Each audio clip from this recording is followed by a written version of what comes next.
Spoštovane gledalke, spoštovani gledalci, hvala, da ste si vzeli čas, da pogledate, kaj smo pripravili o tem, kako se izogniti okužbi in bolezni COVID-19 in seveda tudi nekaj več informacij o tem, kako se zaščitimo proti tej bolezni. V tem prvem videu bomo se pogovarjali o povzročitelju, o tem, kako se širi okužba z novim koronavirusom in pa o tem, kako preprečujemo oziroma zmanjšujemo tveganje za okužbo. Zdaj, kar se tiče povzročitelja, je treba povedati, da koronavirusi niso nekaj novega, poznamo jih že desetletja dolgo, veliko jih je, ampak tisti, ki so pomembni za ljudi in se širijo med ljudmi ter povzročajo bolezni pri njih, so 4 take vrste, ki povzročajo zelo blaga obolenja. Poznamo to običajno kot kakšen prehlad. 3 virusi so pa že poznani, ki povzročajo pa hude zdravstvene težave. Prvi je bil odkrit leta 2003, takrat se je pojavil v jugovzhodni Aziji, pa tudi v Kanadi. Značilno za ta virus, ki je povzročil bolezen SARS, je ta, da je bila umrljivost tistih, ki so zboleli, zelo visoka. Kar 10% tistih, ki so zboleli, je umrlo. Se pa ta virus potem nekako sam zamejil in danes se ne pojavlja več. Drugi virus, ki se je pojavil leta 2012, prišlo je do prenosa preko kamel, se je pojavil na Bližnjem vzhodu. Tudi tu gre za resno bolezen, vendar se ta virus v druge predele sveta ne širi. No in kot je seveda že poznano, trenutno se srečujemo s pandemijo virusa SARS-CoV-2, se pravi, če smo imeli leta 2003 1, je sedaj 2, ki je bil odkrit konec leta 2019 na Kitajskem, takrat pa seveda se je tam razširil po celem svetu in v Sloveniji se je pojavil prvič oziroma smo ga prvič odkrili v marcu 2020. Gre za povsem novo bolezen, ki jo povzroča ta virus in nekaj značilnosti, ki je prav, da jih ponovimo skupaj. Najprej okrog časa, ki je potreben, da se od okužbe pojavijo prvi bolezenski znaki. To je običajno tam med 5 in 6 dni. Pri starejših osebah je mogoče tu še kakšen dan, 2 več lahko, pri tistih mlajših pa tudi kakšen dan manj. Se pravi, povprečno rečemo, da je tam okrog 5 do 6 dni. Zdaj, osebe, ki so okužene, izločajo virus še prej, predno se pojavijo prvi bolezenski znaki. Tam približno 2 dni pred boleznijo računamo, da je virus že prisoten pri tej osebi in ga že izloča. Pa tudi kasneje, potem, ko izzvenevajo bolezenski znaki, virus še nekaj časa ostane. Skupaj je približno 10 dni potrebno počakati od takrat, ko so se prve bolezenske spremembe pojavile, do takrat, ko lahko rečemo, da bolnik ne ogroža več okolice. Zelo pomembno pri tem je biti pozoren na temperaturo. Če bi temperatura tudi po 10 dneh še trajala, potem je na vsak način potrebno počakati, da temperatura mine in šele potem, ko mine, potem počakamo približno 2 dni in po tem času smo lahko prepričani, da ne bomo povzročili škode in ne bomo drugih okužili. Sam potek bolezni je tudi verjetno že precej poznan, se zdaj že 1 leto in pol o tem govorimo, pa vseeno. Treba povedati, da je kar nekaj takih ljudi, ki zbolijo, brez da bi imeli oziroma se okužijo, nima nobenih zdravstvenih težav. Ne zaznajo sami, da so okuženi in seveda v tem času lahko širijo povzročitelja v okolje in na ta način tudi predstavljajo vir okužbe za druge osebe, ki so še občutljive. Pri približno 15 do 20% oseb poteka bolezen bolj izrazito in jih prepoznamo. Okrog 5% je tistih bolnikov, ki zbolijo tako težko, da jih je potrebno zdraviti v bolnišnici. In med temi je potem nekaj takih tudi, ki terjajo res zelo intenzivno zdravljenje, kajti bolezen poteka zelo težko in če gledamo skupno, zdaj bolezen povzroča kar precej smrti, približno za vse starosti, če pogledamo ljudi, je to 1%, vendar pa tiste osebe, ki pa so starejše od 80 let, imajo pa težak potek bolezni in v teh primerih je lahko smrtnost tudi 30%. Se pravi, da 30% od 30% ljudi, ki jim tako težko bolezen poteka, potem tudi umre. Zelo pomembno je poudariti to, da so določeni kronični bolniki, ki imajo pogosteje težek potek bolezni, to so predvsem tisti, ki imajo srčne bolezni, pljučne bolezni, sladkorni bolniki, taki, ki imajo težave z ledvicami, bolniki z rakom, pa bolniki oziroma osebe s preveliko telesno maso. Za vse pa velja, da so starejši še toliko bolj ogroženi. Se pravi, če imajo starejši te kronične bolezni, in to je zelo pogosto, v takem primeru so potem še bolj ogroženi in je še večja možnost, da težko poteka njihova bolezen. Simptomi in znaki te bolezni so res izjemno raznoliki. Zdaj lahko rečemo, da vročina oziroma mrzlica res se pojavi praktično pri vseh, medtem ko kašelj, ki je tudi zelo pogost, pa se pojavi približno pri 8 bolnikih od 10. Pogosta je tudi zasoplost oziroma težave z dihanjem, občutek utrujenosti, bolečine po vsem telesu, glavobol. V preteklosti, ko so bile drugi tipi virusa, je bil tudi zelo pogost izguba okusa ali vonja, zdaj pri novi različici delta je to nekoliko manj pogosto. Vneto grlo, zamašitev izcedek iz nosu in tako naprej. Skratka, vsi ti znaki, ki smo jih tudi sicer navajeni pri virusnih boleznih, ki se pojavljajo običajno v zimskem času oziroma v teh hladnejših delih leta. Opozoriti je potrebno tudi na pozne posledice, namreč potem, ko oseba se pozdravi, ko je že tako rekoč vse v redu, ni več kužna in podobno, se pa lahko zdravstvene težave še nadaljujejo. Predvsem so to take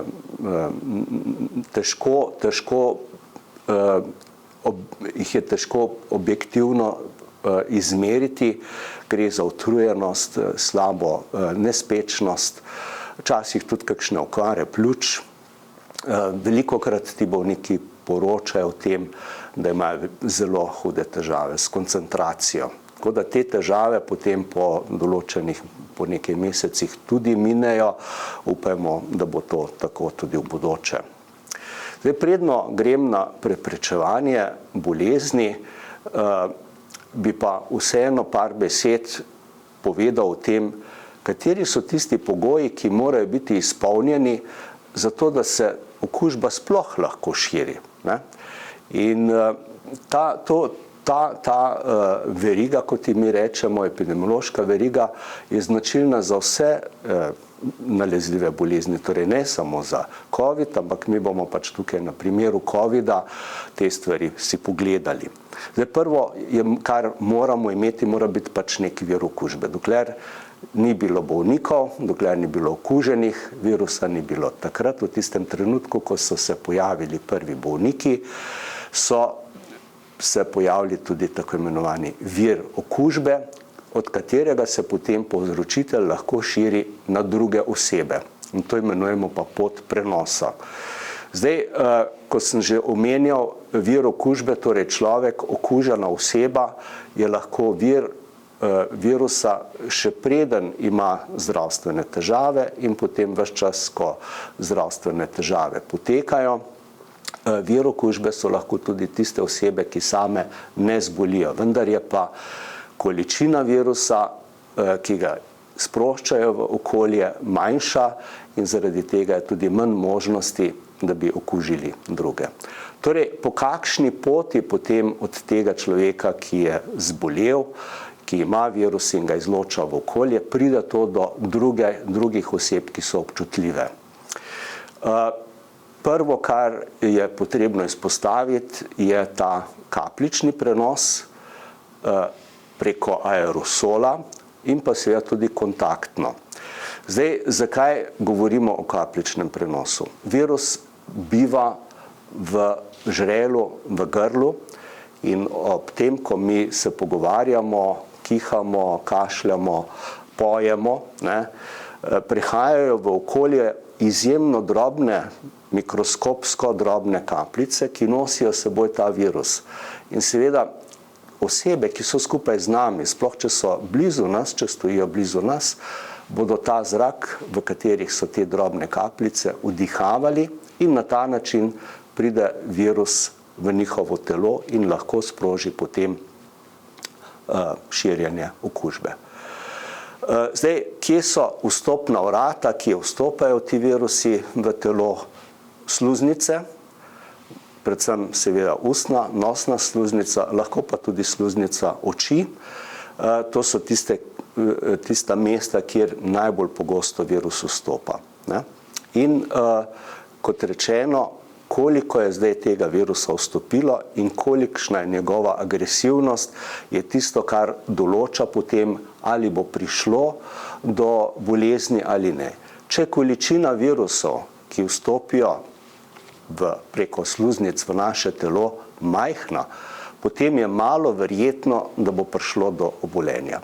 Ravno tako je malo verjetno, če je agresivnost tega povzročitelja majhna.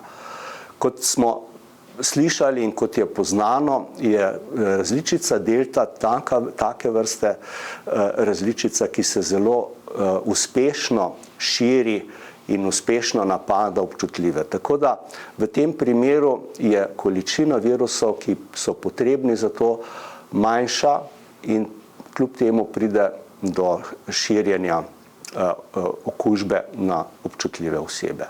Torej, zelo pomembno, in to je tudi mogoče že zdaj omenim, zelo pomembno recimo, ko govorimo o prezračevanju. Če smo skupaj v prostoru z osebo, ki je pač okužena in izloča virus v okolje, potem nam bo veliko pomagalo, če bomo prostore redno prezračevali, ker na ta način zmanjšujemo količino virusa v prostoru. Mi seveda tega ne vidimo, ampak je pa dejstvo, da sveži zrak iz zunanjega okolja zmanjšuje količino virusa v tem zraku, v tem prostoru in na ta način zmanjšujemo možnost širjenja okužbe in če bo že prišlo do okužbe, bo količina virusa, ki bo prišla v osebe, ki so v tem prostoru, manjša in s tem je tudi možnost, da bo bolezen blažje potekala tudi toliko večja. In seveda naslednja stvar, ki je pomembna za to, da se bolezen sploh širi ali ne, je pa občutljivost. Če virus naleti na osebo, ki ni občutljiva za virus, torej če je cepljena, potem se seveda ne more širiti. Njegova pot se tej osebi konča. Če pa oseba ni odporna, če ima mogoče celo zmanjšano odpornost zaradi kakšnih zdravil, ki jih jemlje, ali pa zaradi naravnih lastnosti v takem primeru, bo pa lahko tudi manjša količina tega virusa povzročila težjo bolezen. Torej, ta krog mora biti na nek način sklenjen, če ga v katerem koli delu prekinemo, potem se bolezen ne bo širila. Lahko ga prekinemo na poti od vira okužbe do pač novih občutljivih oseb, lahko ga prekinemo na ta način, da osebe pazijo, da ne vnašajo tega virusa v telo, recimo preko dotikanja sluznic, preko rednega umivanja rok.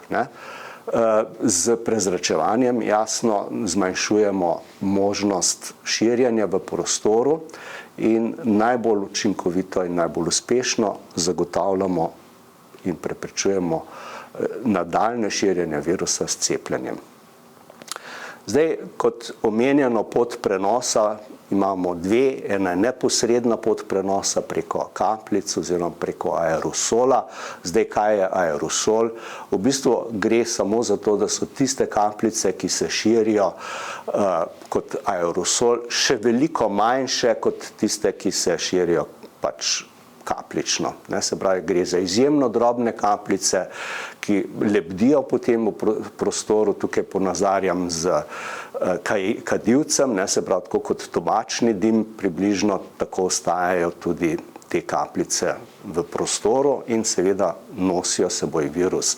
Ta virus potem, še enkrat povem in poudarim, vdihavajo osebe, ki so z nami v tem istem prostoru. Čim dlje so osebe oddaljene od tistega, ki izloča te kapljice in ki vsebuje virus, tem manjša možnost bo, da bodo vdihnile večjo količino teh kapljic, ki bi lahko potem pripeljala tudi do okužbe in seveda do bolezni. Druga skupina prenosov je pa posredna. V začetku smo menili, da je ta bolj pomembna ali pa da je zelo pomembna. Izkazalo se je, da ni tako pomembna, kljub vsemu je možno. Namreč okužena oseba lahko z izločki ob kašljanju, kihanju, govorjenju in tako naprej prenese virus na različne površine in predmete, kjer virus lahko še nekaj dni preživi. In posameznik, občutljivi seveda, se lahko okuži na ta način, da se pač teh predmetov dotika in si potem ne umije rok, ko se z rokami dotika sluznic. Na ta način prenese lahko okužbo na samega sebi. Zelo pomembno zato je, da če je le priložnost, roke umijemo in če ni druge možnosti, poskušamo poiskati mesto, kjer si roke lahko razkužimo. Razkuževanje je zelo uspešno, uničuje viruse in na ta način zavarujemo sebe. Zdaj, dve skupini ukrepov je takih, ki jih uporabljamo za to, da bi to verigo epidemiološko, ki sem jo prej pokazal, uspešno prekinili na večjih mestih. Prvo je že to, da poskušamo čim bolj pogosto umivati roke, zlasti takrat, kadar imamo stik s kakšnimi predmeti, ki bi lahko bili okuženi, z denarjem in podobno. Zelo pomembno razkuževanje rok. Ravno tako higiena kašlja, kihanja, smrkanja, kot rečeno, ta virus je prisoten v grlu, v žrelu in takrat, ko mi kašljamo, kihamo, spustimo res ogromne količine teh drobnih kapljic, ki nosijo seboj virus. Torej je zelo pomembno, da skušamo preprečiti in lepo zakašljamo v rokav, če ni drugega, in na ta način preprečimo, da bi maso teh kapljic razširili v prostoru. Vedno pomislimo na to, da se iz stiku rok z obrazom, sploh z očmi, z sluznicami ust, izognemo. Torej, roke nimajo na obrazu kaj delati, dajmo jih skriti nekam v žepe, če ne gre drugače. Prezračevanje, ne vem, kako naj ga poudarim, kako pomembno je. S tem, ko mi zamenjamo zrak v prostoru, ko spustimo zunanji zrak v notranji prostor, zelo zmanjšamo količino virusa. In na ta način seveda je možnost, da bo virus povzročil bolezen, najprej okužbo in potem bolezen pri osebah, ki so občutljive, bistveno zmanjšana. Tako da zračenje kadarkoli je le mogoče, sploh v tistih prostorih, kjer se zadržuje večje število ljudi, tam je zračenje izjemno pomembno, ga je potrebno redno na 1 uro izvajati in ni potrebno, da je to zelo dolgo traja. Pomembno je, da ustvarimo en zelo intenziven tok zraka s prepihom ali kaj podobnega. Maske, o teh je tudi veliko govora. Te obrazne maske, ki jih običajno nosimo, te so v bistvu predvsem namenjene osebam, ki so morda okužene, sploh če imajo zdravstvene težave. Na ta način preprečijo tveganje oziroma zmanjšuje tveganje, da bi prenesli okužbo na druge osebe. Medtem ko maske, ki jih tudi v zdravstvu uporabljajo, te kirurške maske ali pa FFP2 maske in tem podobne, te pa so tako učinkovite tudi v preprečevanju okužbe tistih, ki to masko nosijo. Se pravi, če grejo v neko okolje, kjer so osebe okužene in je to okolje lahko okuženo, v takem primeru osebe, ki nosijo te maske, lahko preprečijo, da bi prišlo do okužbe. Varnostna razdalja, koliko mora biti dolga? 1 meter, 2 metra, 1,5 metra in tako naprej. Čim večja je, tem manjša možnost je, da bo prišlo do okužbe. Ni pa nobene garancije, to pa je potrebno povedati, da do okužbe ne bi prišlo.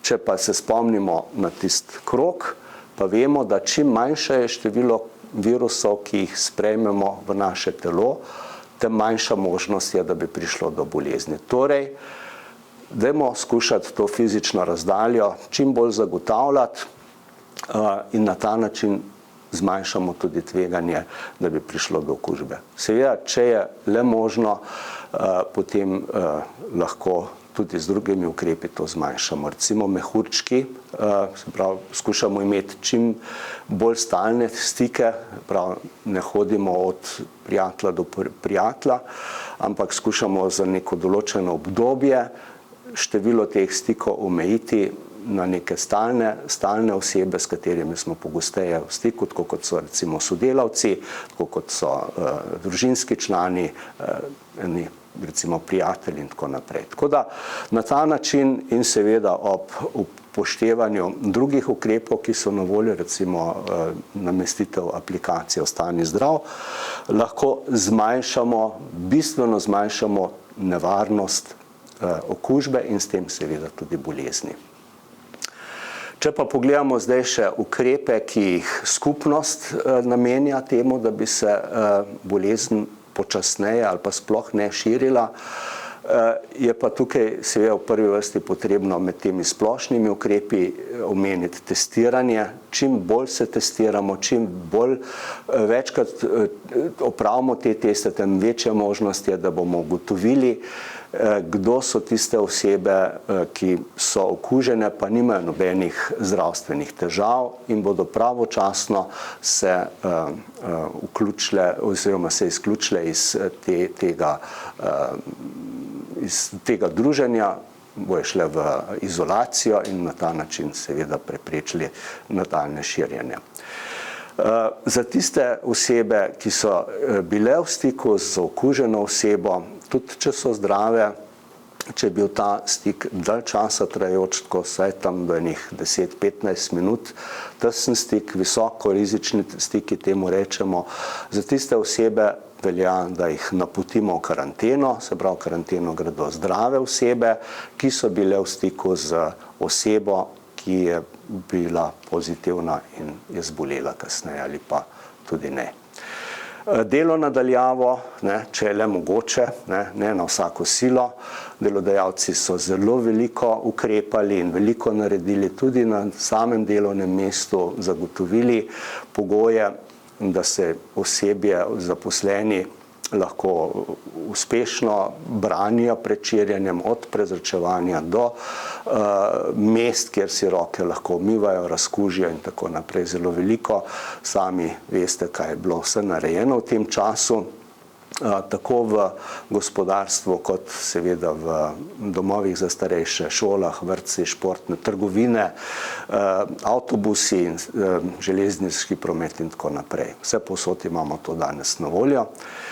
Nikoli pa ne smemo izgubiti izpred oči dejstva, da so tisti, ki so najbolj občutljivi in ki bodo največ trpeli, če bodo zboleli, starejši in kronično bolni. Zato moramo zanje še posebej skrbeti.